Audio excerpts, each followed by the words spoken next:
The door's open, Tom Lucas.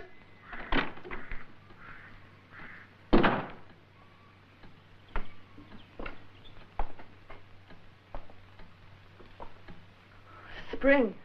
Might just as well be the middle of winter. It'll be different in Spain. At least there'll be sunshine. And man. That wasn't a very nice thing to say, Tom, was it? You resent my going. It's all the same to me. I should have thought you'd be glad. My going will help you to forget lying to your wife and children. Climbing in back windows here at night. You were the one started it. And I'm the one who stopped it. I said it was all the same to me.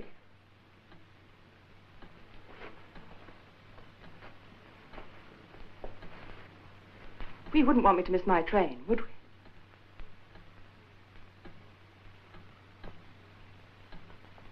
You forgot the fireplace. Wouldn't do to leave the fire burning. Oh, that's stupid of me.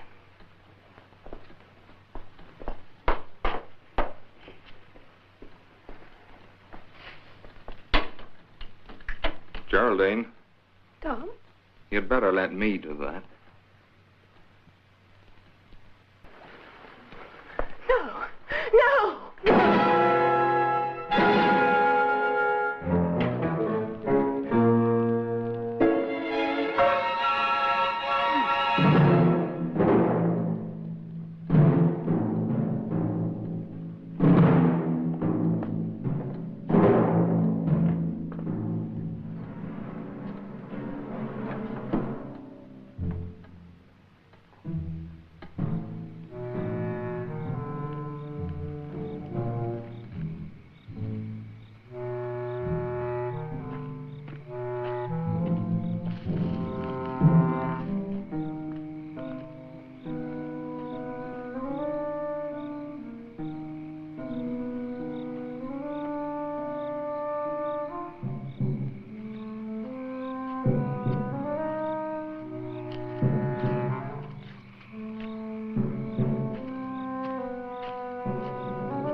You think they were trying to wake the dead. I hope the last note turns out to be a little more musical. I can't find the memo, Mr. Wheeler. What memo? For the letter you wanted me to type. Oh, that memo. Well, it seems I haven't written it yet. Then why ever did you send for me? I'm bored. Things must have been ever so much more exciting in the States. Some things are pretty much the same all over the world.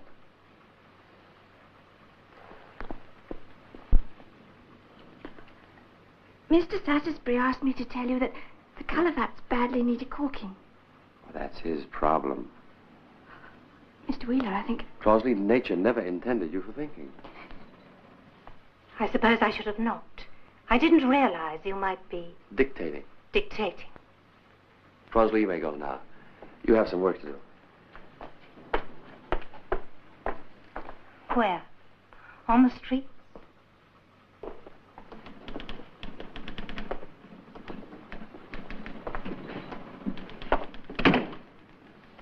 You know, I still can't help being shocked at the way English ladies speak.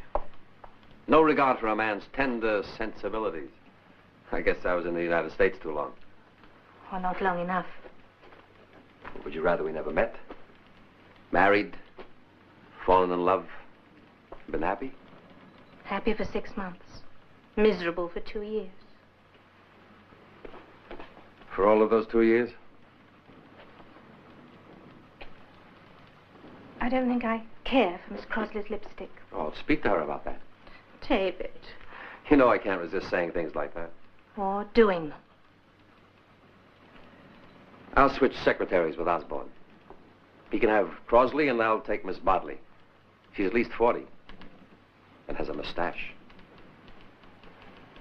A long mustache. It curls up at the end. Shall we dine early tonight? Why? So we can go to bed early. I'd never put you on as manager of the mills. You sound a very improper person. I'm a bad manager, too. Do you mind? Your sister might. Geraldine? She's merrily sunbathing in Spain while I slave here. You don't really spend all your time here slaving. Well, neither does Geraldine spend her time sunbathing, darling.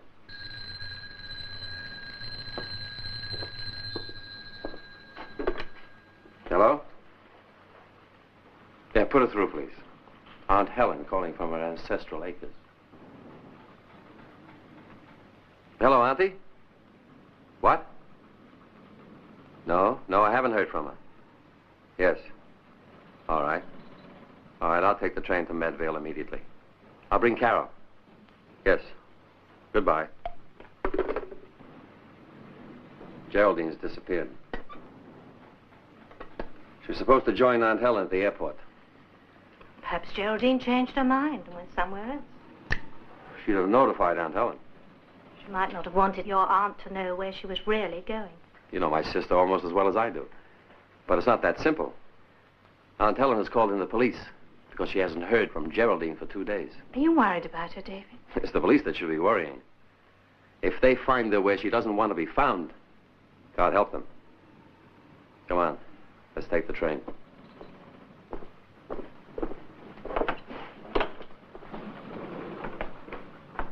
Miss Wheeler sent her maid on holiday on the 8th of April. Tom Lucas arrived here at 5 p.m. on the 9th in response to Miss Wheeler's phone call. He says he found the house locked. As far as he could see, there was no sign of Miss Wheeler. There's more than one cab driver in Medvale. I've spoken with the others, sir. She could have walked to the station, Sergeant. Carrying her luggage. Mrs. Demarest has informed us that Miss Wheeler's luggage is missing. Geraldine always insisted on taking most of her wardrobe with her. Well, there are other ways of getting to Spain, even without the help of cab drivers.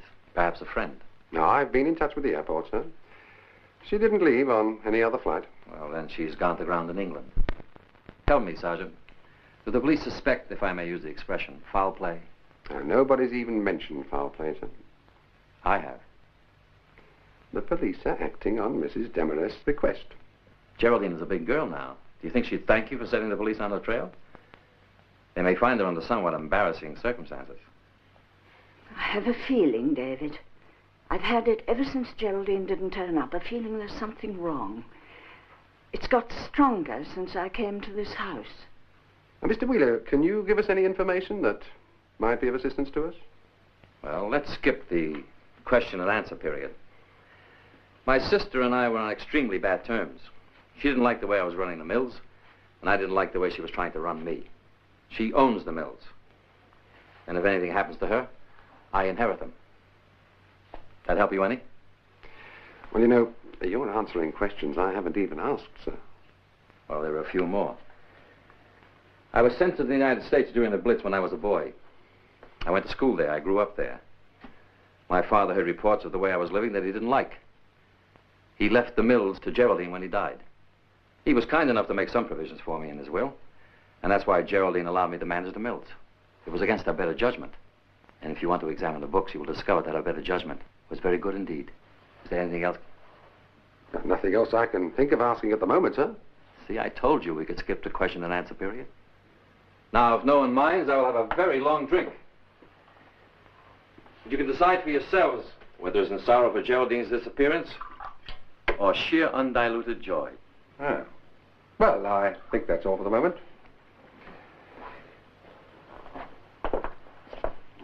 We'll pass on any information we receive as soon as we get it. Good night. Good night. Were you deliberately trying to rub the sergeant the wrong way? Is there a right way to rub sergeants, darling? The police will never find Geraldine. From what I've seen of them, they probably have difficulty finding their way home. Something's happened to Geraldine. I know it. If the police can't find her, who will? Annie Jones. Oh, for heaven's sake, Aunt Helen. Not another of your spiritualists. You may laugh, David, but you've never met Annie. She's a little girl. With the tambourine, no doubt. Oh, need you be so rude? It's the other side of my well-known charm, darling. David. Annie Jones is an orphan at Almesbury. I met her because I'm on the board of governors. She's not a spiritualist, David. She's a finder.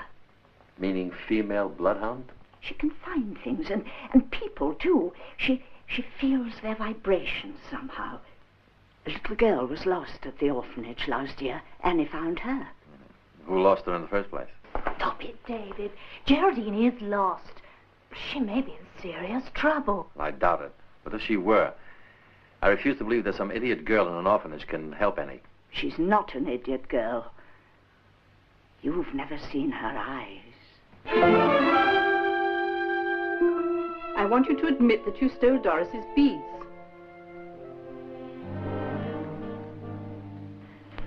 I stole nothing. Doris said she saw you steal them. She's a liar. Then how did you know that they were hidden upstairs under the loose floorboard? I've seen them. In my head. Not until I told you you wouldn't have any supper until they were found. I don't like looking for things in my head. It hurts. No doubt. Annie, this isn't the first time that this has happened. You're going to confess you stole the beads, and you're going to stay here alone in this room until you do. And no magazines either.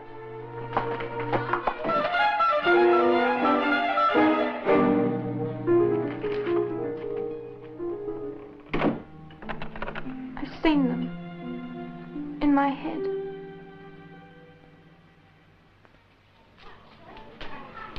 Annie Jones is a nasty child and a born liar. Oh, come now, matron, I wouldn't say that. That's because you don't know her, Mr. Frobisher. Well, naturally, hardly as well as you do, matron, but then I have my own work to do. Papers, papers, papers. Papers to read, to write, to sign. I sometimes think that's why we lost the empire. Yes, well... As a member of the Board of Governors, Mr. Frobisher, I fail to understand why matron dislikes children. Oh, matron doesn't dislike children, Mrs. Demarest. It's just that, Annie isn't everybody's cup of tea. Annie will be staying with Mrs. Demarest for a while, matron. Will you go and get her ready at once? She's being punished. Oh, well, we can carry on with that when she returns. I mean, we can have a little chat about it sometime, can't we?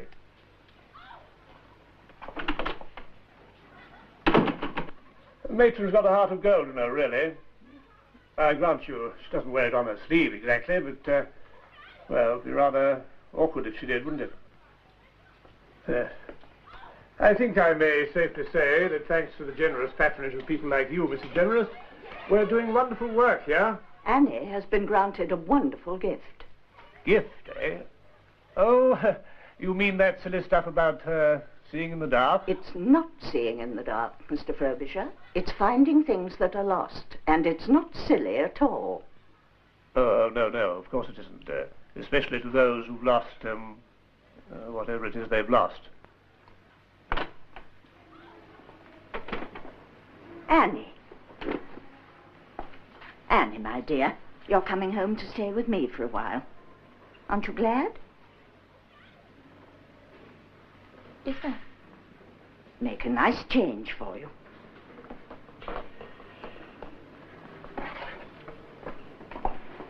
Your aunt's a wonderful woman, Mr. Wheeler. Got a mind of her own, wouldn't you say? I might. Not too many of her sort around these days. Probably why we lost the empire, don't you think? Not really. Goodbye. Goodbye. Well, matron, it's one thing we can be grateful for. What's that, sir? We've got rid of that 17-year-old horror for a while, anyway.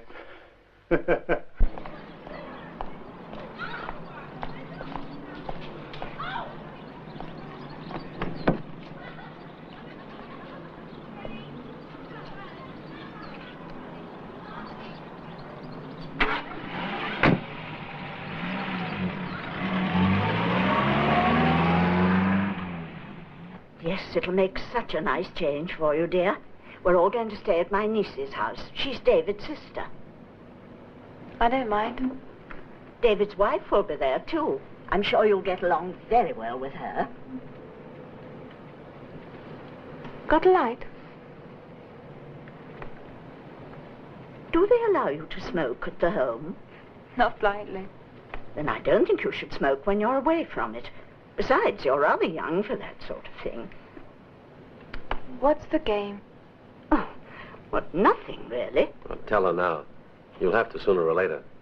Well, it's just that we're terribly upset, and you can help us. Me? With your wonderful gift for finding things. Oh, wonderful nothing. Gets me into trouble is all it does. That's because people don't understand. Believe me, dear, I do. What have you gone and lost? The family silver spoon? Not exactly. As I said, we're going to stay at my niece's house. But she isn't there. She's disappeared. We're all dreadfully worried about her, Annie, and we want you to find her for us. Do you think you can? If I want to.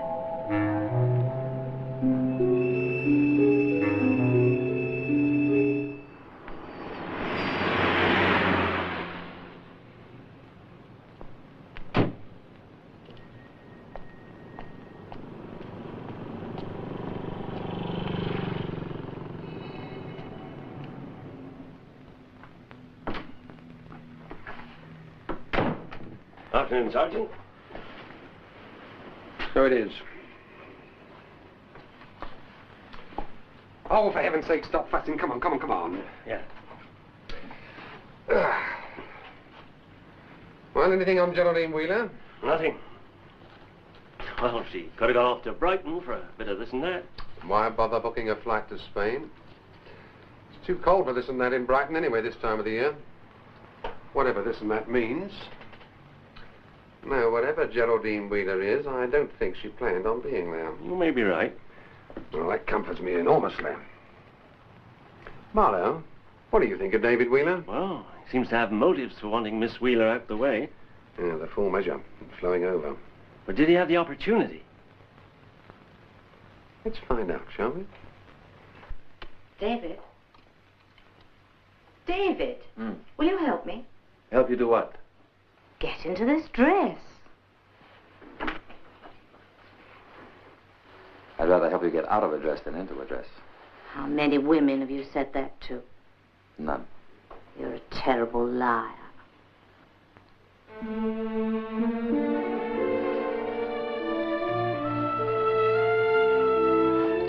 We'll be late for dinner.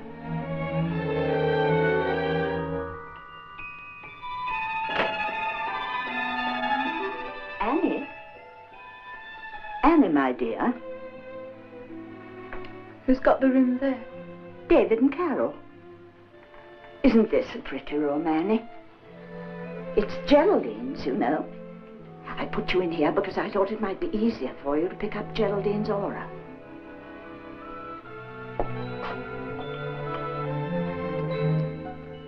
This hers? Yes. I stopped playing with dolls when I was 6 years old.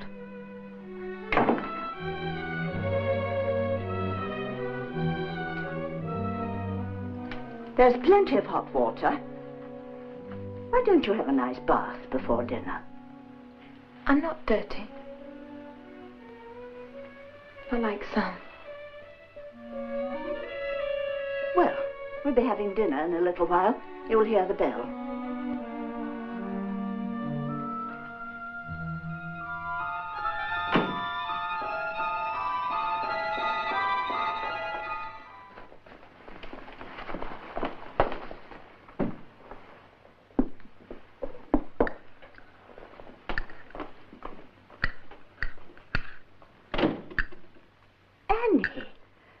to be finished before David and Carol even come to the table, do you? Ain't my fault they're late. Of course not. I'm very cross with them. But you... I'm hungry, Mrs. Demarest. Naturally you are at your age. I've been hungry for years. I'm sorry we're so late, Aunt Helen. But Carol had some difficulty getting her dress on. At least we haven't kept our guest waiting. You'll know me next time you see me, won't you?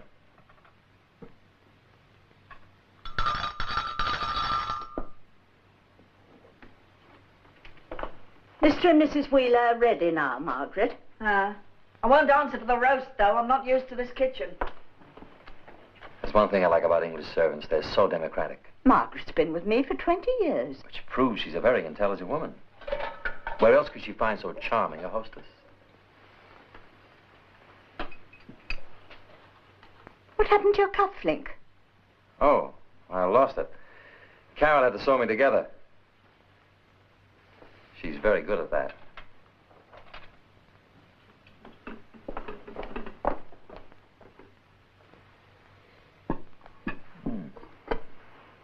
Same wine she had last time.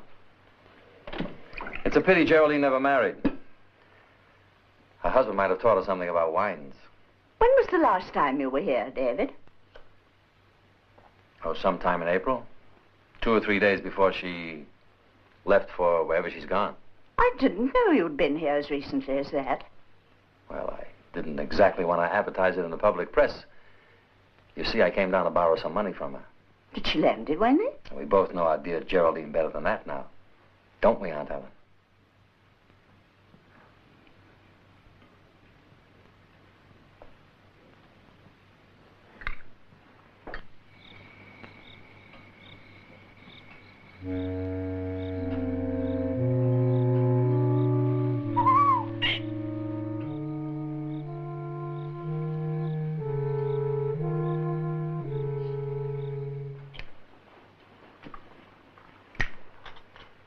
Margaret, the roast was delicious.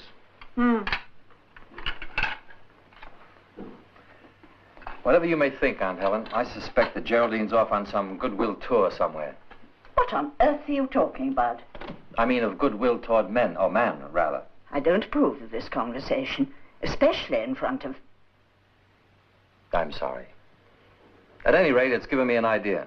Carol and I haven't had a honeymoon now for 3 years. I think it's time we had another one. People only have honeymoons when they get married. Now, don't be so stuffy, Aunt Helen.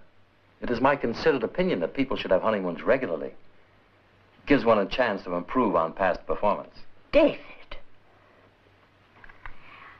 I think it's a very good idea, David.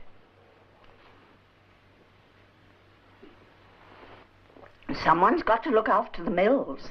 They can look after themselves for a few weeks. Carol, how do you feel about Italy this time of year? Sounds marvelous. Mr. Wheeler, what was your cufflink like? My cufflink? The one you lost? Oh. Exactly like this one. I can find it for you. No, don't bother. It'll turn up. I want to find it. For you. Well, that's very sweet of you, Annie. But I wouldn't want you crawling about on hands and knees, peering under beds and bureaus for it. That's not the way I find things, Mr. Wheeler. Now, look, Annie, I told you that... Be quiet, David. I've seen her like this before. She's in a trance. Are you sure it isn't indigestion? It's more than that, David. Now, don't tell me you believe in this mumbo-jumbo, too. Something is happening to that girl, whatever I believe in. She's either a fake or a fool.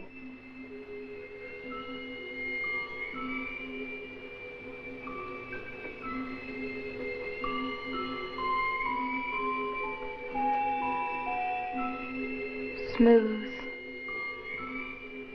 Smooth and silk and warm. Thrown away. Seen once. Seen twice. Smooth. Smooth and silk and warm. thrown away. Seen once, seen twice. Seen once, seen twice. On the dressing table and in the mirror. She was right. She was right.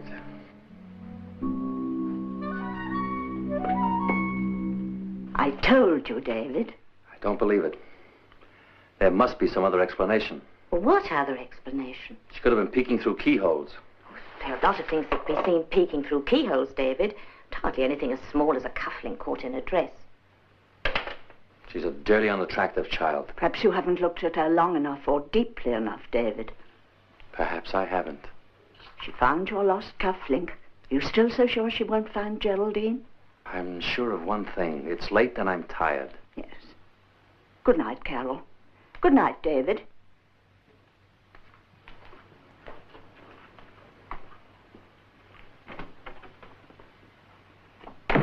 David, do you want Geraldine found?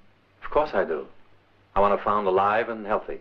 Alive, healthy, and wanting to know what you've done with the mill's money.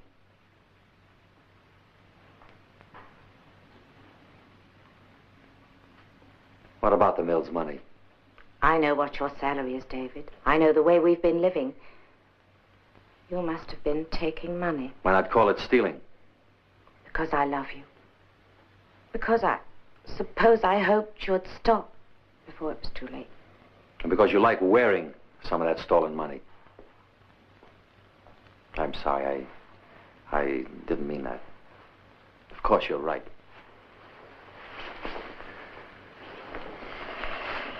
It won't look too good to the police, will it? My position. Our trip to Italy's off for a bit, isn't it? Didn't take that girl very long to find the lost cufflink. I've got to stay here. I've got to see how long it takes her to find a woman.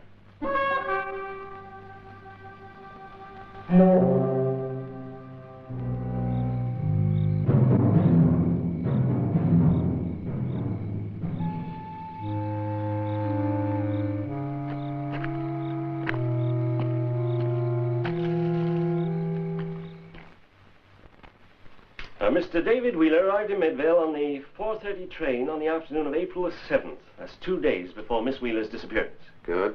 He had dinner with Miss Wheeler that night at her home. Very good. He left Midvale on the 11:45 train that same night. Witnesses? The station master, Mr. Throdley, the greengrocer who was travelling on business, and Mr. Hobson, who was going up to London. To ogle the girls at a strip club and then to get drunk at some small West End hotel. Really? Mr. Hobson is a pillar of Midvale society. He's respectable, sober, and he doesn't go to London more than once a month. Yes, Sergeant. Miss Wheeler was seen on the day of the 8th by many of the townspeople. Mr. Wheeler, however, was not seen on the 8th or the 9th. Good. Very good. And no good at all. You do suspect Mr. Wheeler, don't you, Sergeant? Yes, I do. But I don't know why. I don't even know what of. Lust, that sun, it gets in my eye. Oh, sorry, Sergeant. I wonder how much longer that car of Lucas is going to last. Or Lucas himself, for that matter. Are you gossiping, Marlowe, or making a police report? Gossip, I'm afraid, Sergeant.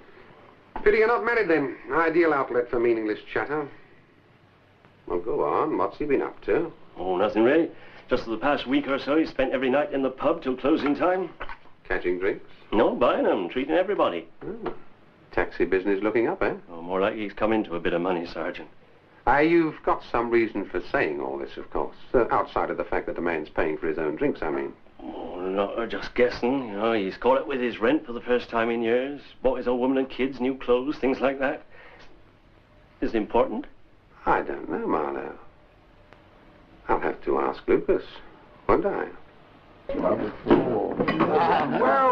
Well, that was terrific. You're a ruddy marvel, Lucas, that you are. You should be on the telly. And I want all the trains sealed. Ah, come on. Did you have in mind that I should be playing a bloomin' Romeo? Fill it up again. Good evening, Sergeant. Evening, landlord. What are you having, Sergeant? I'll have half a bitter, please. Make it a pint. Now. Don't worry, it's on me. A pint of bitter for the sergeant. That's very kind of you. You working late, Sergeant? No later than you, friend. Thanks. I'd like a word with you if you've got a moment, Lucas. Maybe we could sit down. Well, I'll be bullseye again, Lucas. Sit down. Things looking up a bit for you? You training for welfare work? No, just curious. Well, if you must know, I've come in for a pot of money, so I can afford to buy you a pint of bitter whenever the fancy takes me. As well as pay up perhaps 6 months back rent? Nice of you to take an interest. That's not really what I'm interested in. What's more to the point is whether or not you drove anyone out to the Wheeler house on the 9th of April. It's a long time past. I don't remember. That's all right. I'll help you. That's the day you were supposed to pick up Miss Wheeler. I told you. I haven't seen eye nor heard of her. Oh, I'm not questioning that. I was just wondering if you might have driven David Wheeler to his sister's home on the 9th of April. I wouldn't remember. Or would he be paying you to forget? Now, look. There's nothing to charge anybody with, Lucas. Not yet. But if you had been deliberately withholding information, you could be arrested as an accomplice. An accomplice to what? Ah, that's the question. Thanks for the beer. Or should I thank David Wheeler?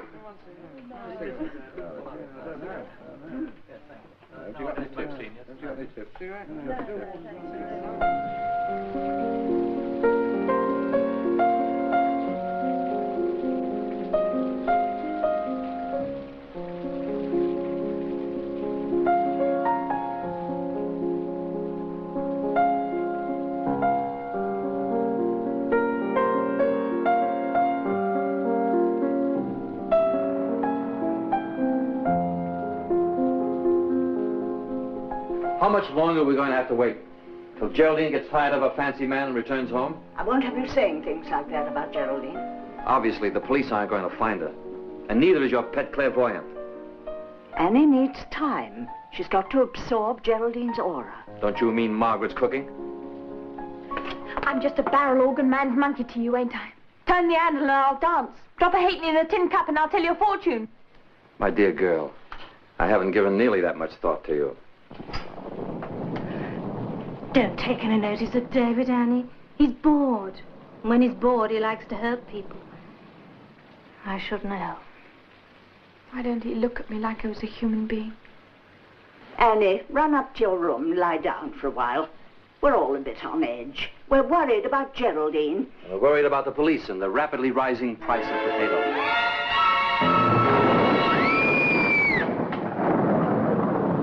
Did she think I was going to hit her with this? I wouldn't blame her if she had, David. You're behaving very badly. Well, now it's your turn. To crush me with a well-chosen phrase and walk out. Not unless you want me to. What was that thing you were playing? Consolation by Liszt. Will you finish it for me?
So lovely out, Margaret.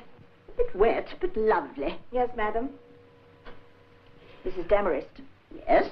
I was upstairs a few minutes ago. Well, what of it? I seen that girl sneaking out of Mr. and Mrs. Wheeler's bedroom. Where were David and Carol? Oh, they was in the drawing room. They didn't see her. Then there's no harm done. She was carrying a dress and underthings and I don't know what else under her arm. All she was wearing, madam, was a towel. Anne is a poor child, but gifted. I think the girl's a thief. Don't be a fool. If Annie did take some of Carol's clothes, it wasn't to steal them. It's because she was hungry for pretty things, things she's never had. She's got no right to them. How can we judge someone like her?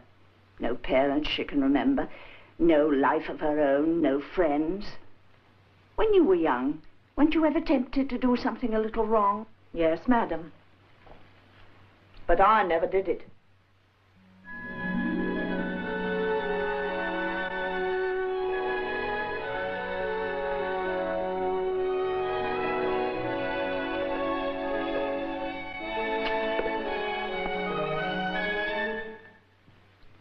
I'm so glad you're feeling better, dear.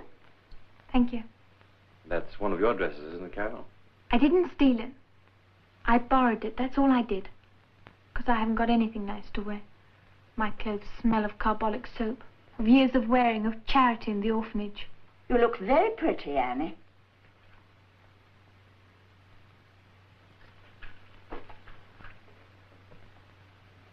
Oh, I don't look pretty, I look awful. I suppose you'll throw these clothes away, or burn them after tonight? Don't be silly.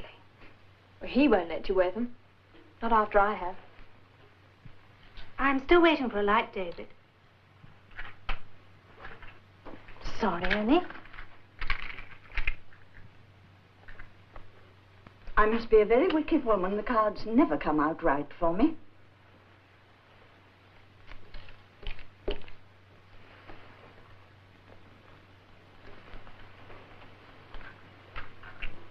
We've been holding awake here for a week. Carol, get your coat. Let's go dancing. You won't mind, will you, Aunt Helen? Of course not, dear. I'm sorry, Annie. Whatever for? You'll be going to plenty of dances when you're a little older. He never really looked at me. What did you say, Annie?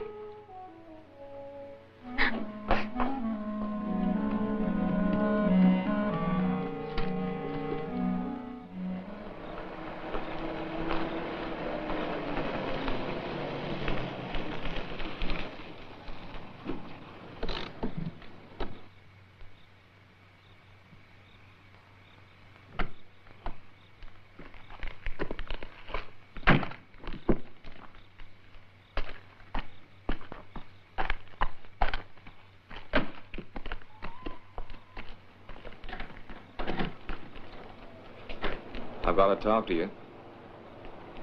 Come over here.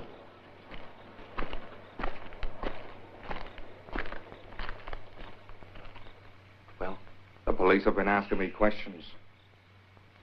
perhaps they're lonely. Questions about you. I trust you spoke well of me. So far, I've only had £100. I need the rest of the money. Look, I promised you £1,000. You'll have to wait until I get back to the mills. Right now, I don't have it. The police would like me to tell them that I drove you out here the afternoon your sister disappeared. That would be lying, wouldn't it? I'll get you £100 tomorrow. That'll ease the waiting period. Look, I did a good job. Just like we planned. Yes, you did. fine. By the way, don't it bother you knowing your sister's buried back there? Why should it? I didn't kill her. You bought her death. It was a necessary purchase. I'm paying you £1,000 for having done what you wanted to do anyway. You came to me. Yeah, that's true. It's odd, isn't it? It was Geraldine herself who brought us together. If I hadn't found out that you were having an affair with her, I wouldn't have known where to look. People like your sister and you don't think the rest of us are really human, do you? You're wrong. We don't think we are. That girl Annie Jones, she finds things, don't she? Things nobody wants her to find. I have no idea. To date, she hasn't found anything but a cufflink I lost. I'm not a bit impressed. Well, I'm worried about her. As long as one of us are worried. Carol's probably wondering what's happening to me. Till tomorrow, Lucas. Good night.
You forgot the fireplace.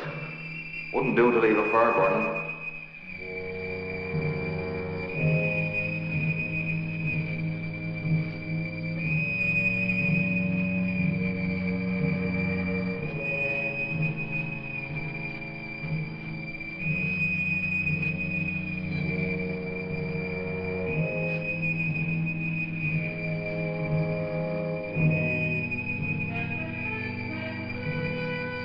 Geraldine, you'd better let me do that.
Annie!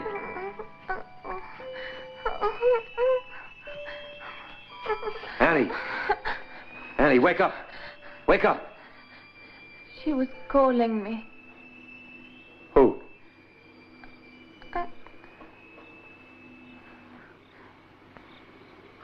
I don't know.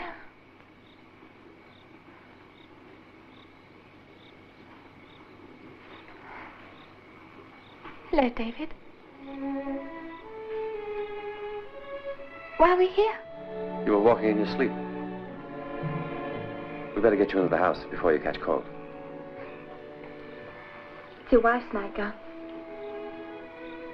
She's got other things to keep her warm at night, ain't she? Well, if you do much sleepwalking, flannel would be much better.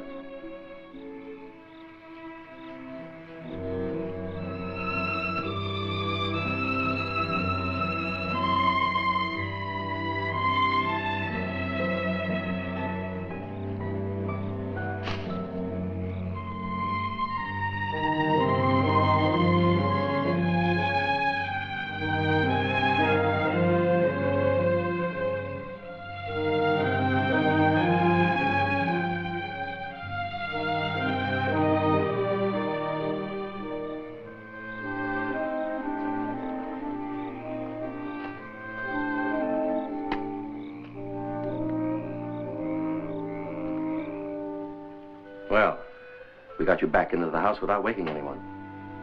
I still think flannel is more suitable. Certainly more respectable. Do you walk in your sleep very often? No.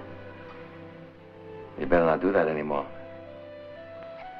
It's not really up to me. Is there any particular reason why you went off into the woods? I don't remember anything about that. You see, I only walk in my sleep when something sets me off. What set you off this time? A dream. A dream? About you?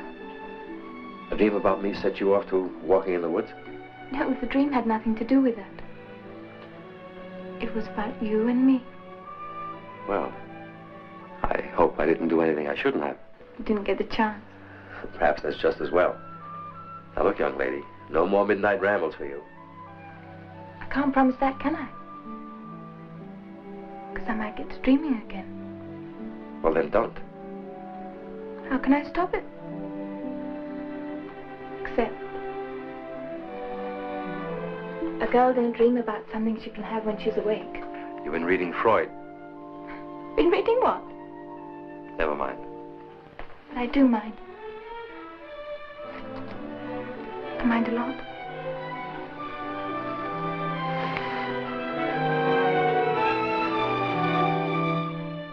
Look here, young lady. You get to bed. No more dreams tonight. Who are you fooling? Yourself, maybe, not me. I was born and raised in a Liverpool slum. I was 12 years old before I got sent to the orphanage. In the gutter, by the time you're 12 years old, there ain't much left for you to learn. Not about men and women, anyway. There now. You run off to bed like a good little girl. I've given you a slap here and a pinch there, so you won't dream. Tomorrow I may even give you a bit of a squeeze, who knows? I think all I've been asking of you is a piece of chocolate. That ain't all you've been asking of me, neither. I haven't asked anything of you. Your eyes have. And your hands. Don't be a fool. Ain't it about time you told me how much you love your wife? But I do love her. Liar. That's one thing we learned quick in the gutter. A man who loves his wife keeps his eyes and his hands to himself. I know you want me as much as I want you. Neither of you were very careful about keeping your voices low. You've never been conspicuously discreet, David, let alone loyal. But isn't she rather young? What were you doing at her age? Playing with dolls? No, I wasn't playing with dolls. I wasn't making love to other women's husbands, either. He don't love you. Perhaps not. But I've tried to believe he does. Why don't you two have a nice heart-to-heart talk about me in my absence? What did you expect him to do, Annie? Divorce me? Carry you off in a blaze of glory? Or more probably in a rented Bentley? Marry you at high noon? Maybe there ain't so much difference between girls from Liverpool and girls from wherever you come from. But he wouldn't have to marry me. You are only 16, aren't you? I'm 17. Would have been different if he'd loved you. For whom? Me. I know what you think of me. I always know what people think of me. But I don't care. Only I've got to tell you that if I thought he loved you, that would have stopped me. Isn't there something else that should have stopped you? What? Knowing that I loved him.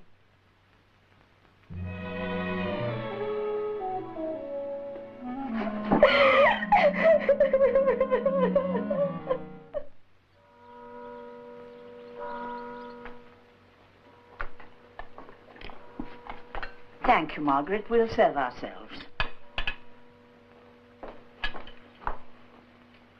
Aunt Helen, I've had enough of this. Do have your breakfast, dear. Carol and I are returning to the mills this afternoon. I don't know where Geraldine is, and I don't care. I doubt very much whether anyone else does either. I'm very fond of Geraldine. Bully for you. Carol, don't you think... I think David is right. But there's Annie. She hasn't had time to absorb Geraldine's aura. She's had time to absorb a lot more than you realize. My advice to you is to pack her off to the orphanage immediately. I admit that may be a little rough on the orphanage people, but then that's what they're getting paid for, isn't it? She should be given her chance. She's had a chance, and she's taken it. Believe me. That girl is a troublemaker and nothing more. As for her gift, the only thing she can find is a way back to the gutter. Be still, David. Annie, come and have your breakfast, dear.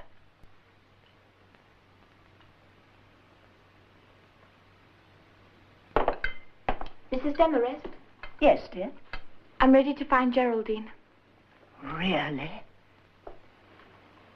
I felt her close to me last night, but I didn't look for her. Not then.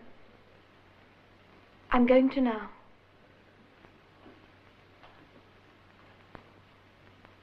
You better get the police here. Are you sure? I'll be waiting in the other room.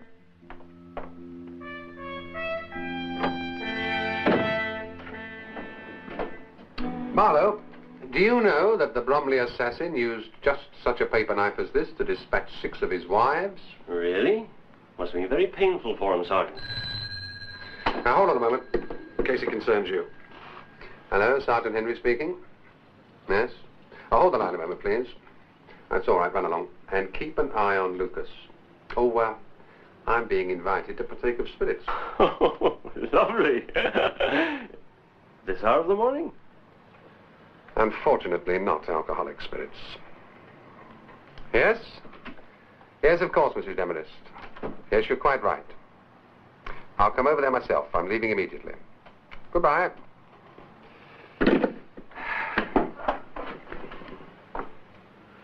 6 wives.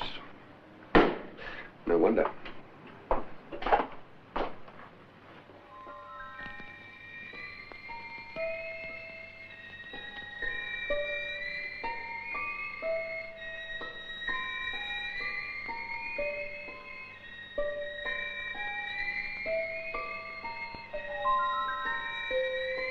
What's she waiting for?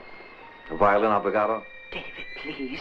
She's just going into a trance. It's a very difficult moment for her.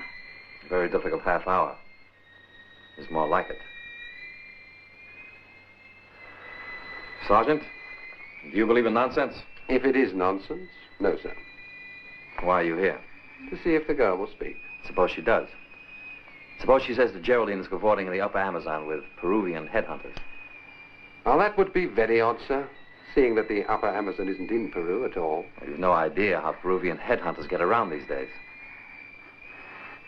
David, stay where you are, Carol. But she's suffering. Nothing you can do will help her.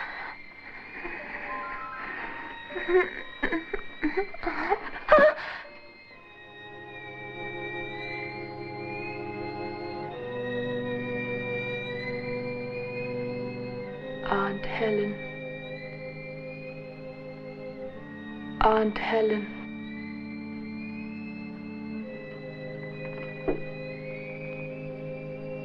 Who are you? I'm Geraldine, Aunt Helen. Yes, dear, of course. Is anything wrong? I'm so lonely. Lonely and afraid.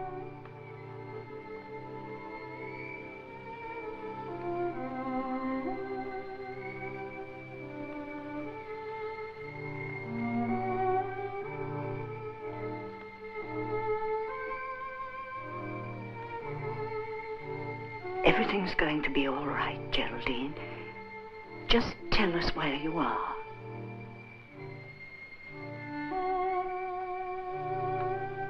I don't know. You must try to tell me where you are. You must try very hard. I am trying, Aunt Helen. But I can't see. It's so dark. He won't let me rest. There's noise and there's movement. I go from place to place. I don't know where. I want to rest, Aunt Helen. I want to sleep.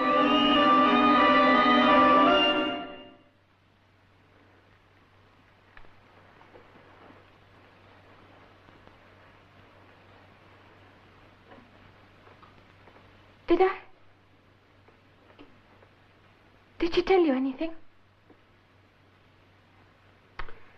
Nothing of any practical importance, I'm afraid. Well, if you'll excuse me, Mrs. Demarest, I don't think I can be of any further service to you. Neither can I. We'll take the train this afternoon. It was kind of you to come, Sergeant.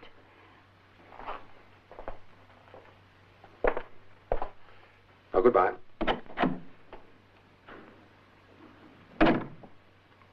She must have told you something. Weren't you listening? I wasn't here.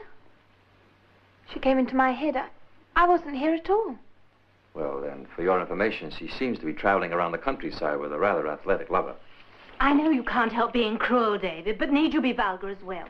Why blame me? Take it up with Geraldine when she returns.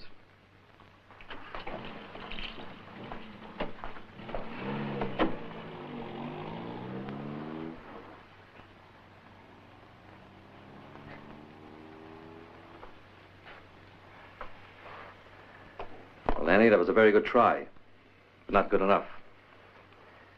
Get your things together. Your things, not my wife's, if you don't mind.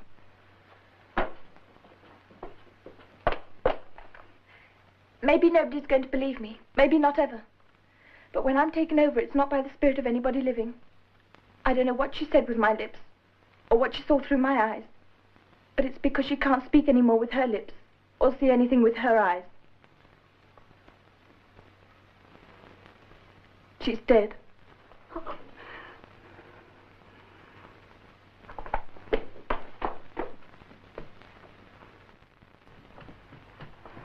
I admire that girl. She goes down fighting. You've let her upset you. It's just what the little devil wanted. Believe me, the sooner she leaves this house, the happier you'll be. Oh, David, are you sure? Of course I am. And as soon as my idiotic sister decides to come home, you and she will have the laugh of your lives over this whole business. Now, you tell Margaret there'll be one less for lunch today. We're bundling her off and back where she belongs. Now, go on.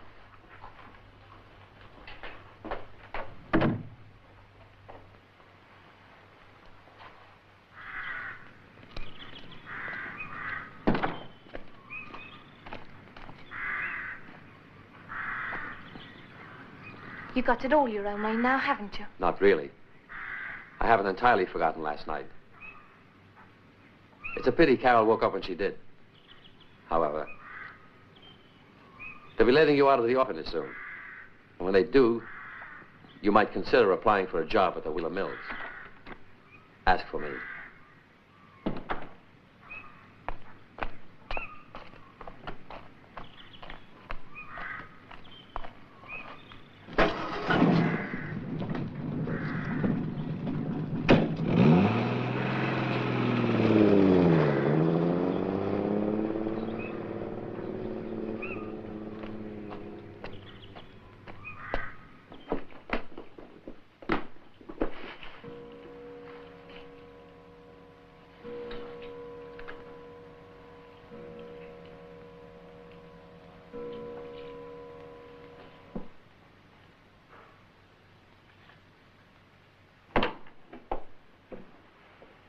Are you ready? Did she hate me so much? Annie? No, I don't think she hates you. You're just a superfluous wife. That does describe me, doesn't it? Superfluous wife. Oh, now, don't be childish. I know I behaved badly, but you'll forgive me. You do it so well.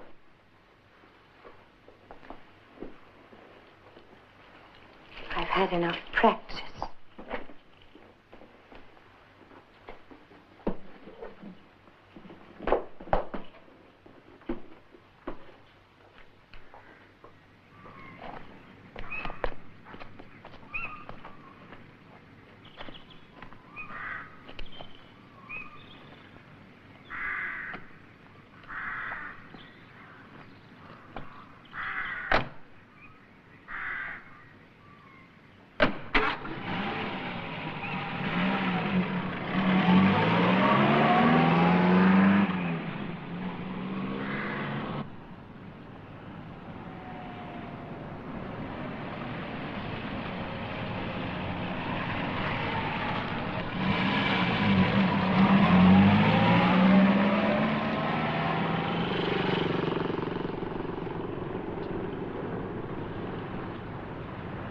Bird's about to fly the coop. Wheeler? Yeah. No salt to put on his tail either.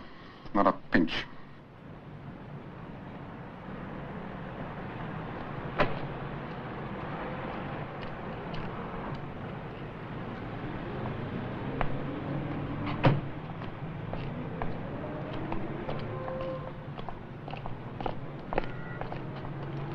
You run ahead and get the tickets.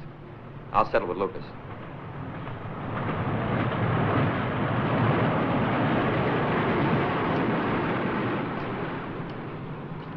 The police have been watching me. I hope you haven't done anything illegal. You're 100 pounds. Put that envelope away. Not that it matters particularly. The police have nothing to go on. Not with Geraldine tucked away safely in that clearing. Now with that Annie Jones around, I've seen that girl's eyes. I'm still worried about her. But you can stop worrying. She's back at the orphanage. Then I did right. Did what right? I dug up your sister's body. You stupid fool. I did right. I dug her up in the middle of last night. That girl would have found it if it was still there. That body was perfectly safe where it was. What have you done with it? Don't worry about that now. Annie Jones will never find it now. You let go of me!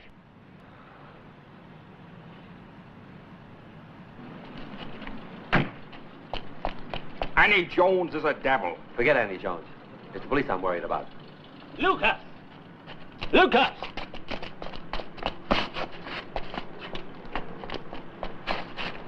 Sergeant Henry wants to ask you some questions. Oh.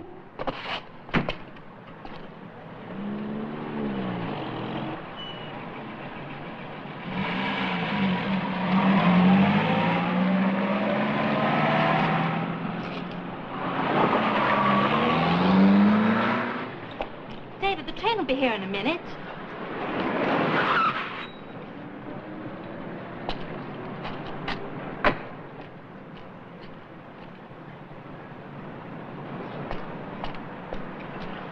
You caught me by surprise, Sergeant. Yeah, so I can see that. I think you better come along with us, sir. What for? Questions later, eh?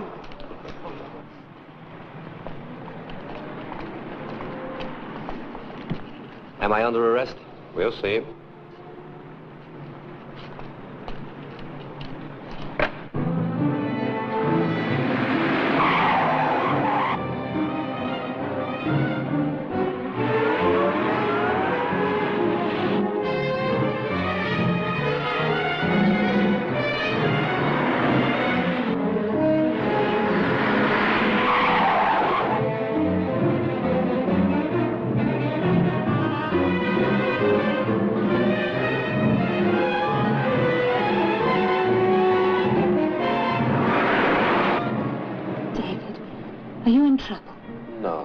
just like drives in the country. Darling, please. Why don't you leave the questioning to the police?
Lucas.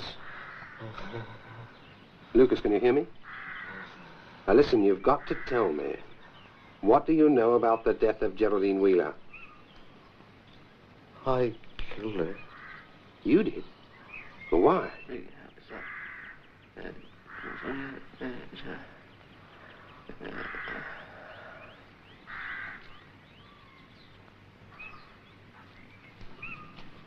Is Lucas dead? He lived long enough. Annie Jones knew after all, didn't she? There is noise. There is movement. I go from place to place. Mr. Wheeler, I'm placing you under arrest. And I must warn you that anything you say will be taken down and may be used in evidence. I go from place to place.